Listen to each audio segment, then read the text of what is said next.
Multi-passionate people, if you want to find your purpose, you need to surrender to your creativity. Because you've got so many different ideas, because you've got so many different passions, so many different talents, you don't know which one to focus on, so you can feel completely scattered, and you're driven to find purpose and meaning. I know, because I am too, and everybody I've worked with over the last 3 decades is the same, multi-passionate people.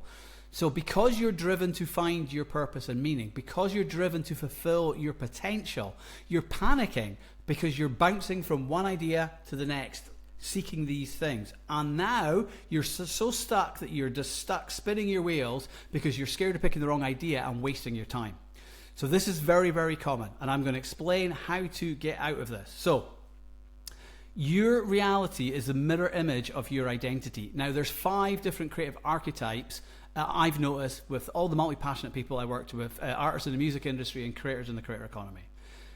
Of the 5, there's 2 are the most important. One of them is perfectionist, which is about control and fear, and the other is about rebel, which is about curiosity and experimentation and releasing control. Okay, it's about surrendering. So this is what we're looking at here. So let's look at the perfectionist archetype. So your typical perfectionist wants to know all the steps before they get started on a creative project or a business or whatever it might be. And the reason for that is because they fear failure, and they failed in the past.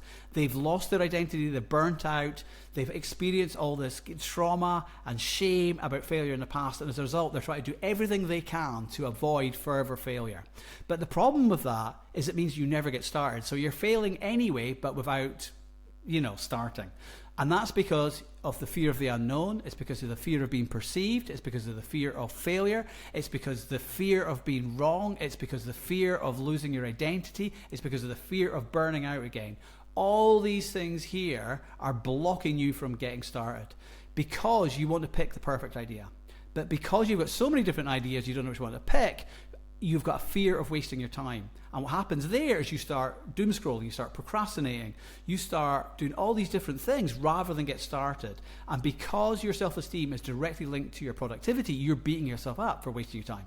So the reason you're not picking an idea and moving forward is because you're scared of picking the wrong one and wasting your time. But now you're procrastinating and beating yourself up for wasting your time. You're stuck in a trap. And this is why your reality is the mirror image of your identity. If your identity is that of the perfectionist and avoiding failure and try to control everything, then you're never going to get started. And that means you're going to fail anyway. So that's why it's the mirror image of your identity. However, the rebel archetype is the opposite of that. That is, and by the way, I've been stuck in this perfectionist archetype. I've worked with some of the biggest DJs in the world that they've been stuck there. I've worked with artists that sold millions of albums. They were also, everyone gets stuck at there at some point, so don't think this is just you. But what you do, eventually you get so fed up with that, you move over into the rebel archetype. Now the rebel archetype is the opposite.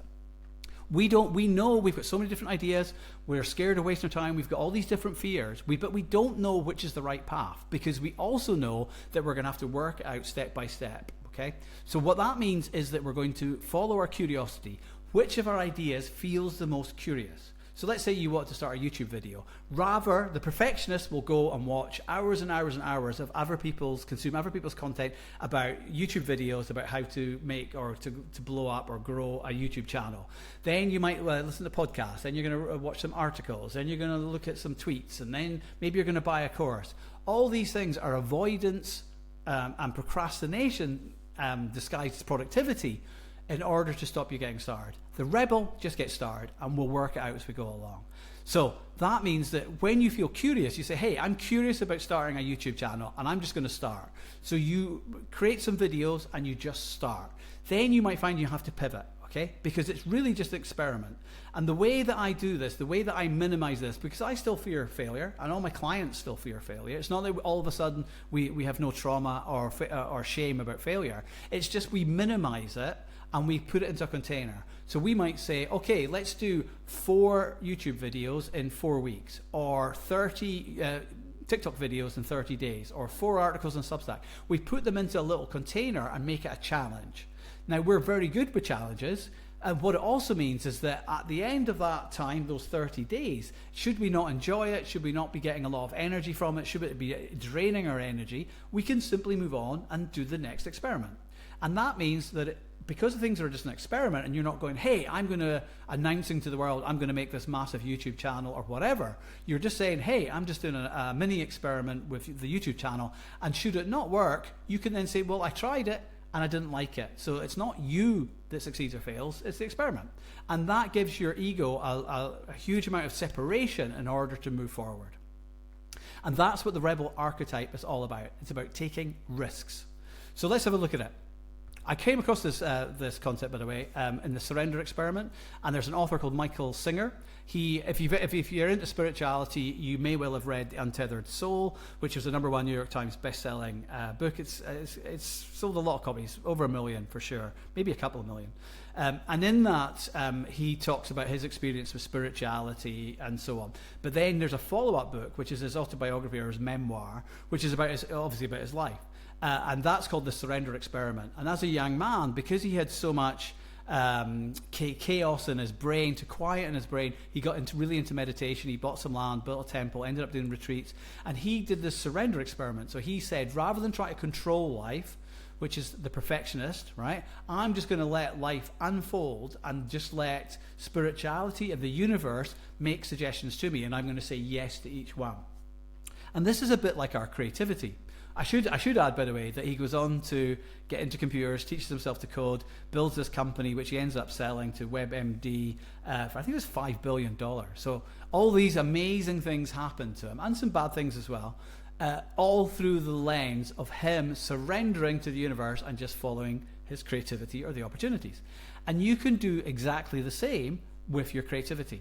So the perfectionist, which is all about control and trying to avoid failure and try to control life and exactly how you want it to be, and I should be doing this and I should be achieving this, and all this mental suffering that we create by trying to control situations, it means you're stuck spinning your wheels, you're fearing failure, try to pick the perfect idea, and ultimately you're feeling that you're not good enough. I've got other videos about this.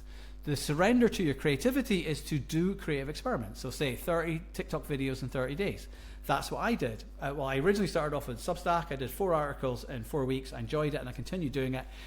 I had no idea where it was going to take me. At the time when I started my creator journey, I didn't know it's neurodivergent. I'd never heard the term multipotentialite or multipassionate. I had no idea about any of this. It would be impossible for me to do what I'm doing right now if I hadn't just started my creativity and just followed the curiosity step by step to take me where I currently am. So one of the main inflection point of my career, which took me from not earning a lot of money and just being unsustainable to, well, within 2 months I had my first 5-figure month on TikTok, and that was 30 TikTok videos in 30 days. But even then, I did not start and say, hey, I'm going to build a page about multi-passionate or multi-potentialite. Again, I wasn't really familiar with the term. I did it for insecure, introvert, creative people. That's what I started off doing. And then about 10 days in, I came across multipotentiality. I started talking about it. It started resonating with people. It resonated with me, so I did some more. And then on day 31, I had a viral video about multipotentiality featuring David Bowie. And then, from there, I've had tens and tens of millions of views. But it was impossible to predict this. And this is why, and I was in the perfectionist archetype for about 18 months, 12 to 18 months, stuck spinning my wheels. But it wasn't until I got into the rebel archetype, started my Substack, which led me to the TikTok, which then took me to this business that we've got right now. So you're creating experiments, right? 30 TikTok videos in 30 days, 4 Substack in 4 weeks, following your curiosity, saying yes to every creative project, because you don't know where it's going to take you. If you put your ideas out there consistently, and they're good ideas, and they're resonating with people, and you've got an algorithm, you will build an audience, and then people will ask you about this. They'll ask you for help. If you're solving a specific problem, they will come to you. If you can articulate how they're feeling and their pain and suffering better than they can understand it themselves, they will automatically come to you. That's what happened to me. I did lots of creative coaching, lots of personal branding, lots of building brands for multi-passionate people by stacking up their different passions to create a unique personal brand that helped the younger version themselves and create a purpose. I didn't know any of this in the beginning. Of course, I'd been doing it over the decades, but I hadn't been. It wasn't something that I was conscious of doing. It was just I was helping artists build brands and sell music, right? So that's what this is all about. This is about saying yes to creative projects. This is about putting your ideas out into the world, following your curiosity, going where every path goes. You have to understand that this happens all the time, even in businesses. YouTube, what we're on right now, started off as a dating site. Instagram it was like just for photographers. All these different businesses started off one thing. Slack was just the communication channel on a startup for a game which failed. All these different businesses, these billion-dollar businesses, started off as a completely different project. But if they hadn't got started, if they hadn't followed their curiosity, if they hadn't experimented, if they hadn't taken risks, YouTube would never have existed, or somebody else would have come up with the idea and they would have owned it, as opposed to the billionaire founders who sold it. So this is why it's so important. We cannot predict how life is. We do not know what the steps are. But you're a creative person. You're highly adaptable. You're multidimensional with multi-passions that you can stack together. Your greatest skill is idea synthesis and problem solving. So as your curiosity flows, it will take you to places, and you will be able to join dots between different things to create new creative mediums or solve problems in completely different ways. And this is the importance, and this is how you find your purpose. Honestly, I consider it create your purpose. I created my purpose as opposed to found it, but whatever feels more comfortable with you. But I did so by surrendering to my creativity and following my curiosity, and it's led me exactly to the place I was supposed to be. No plans, no control, just surrender to it. So, hey, give it a try. Hope this helps. Peace out.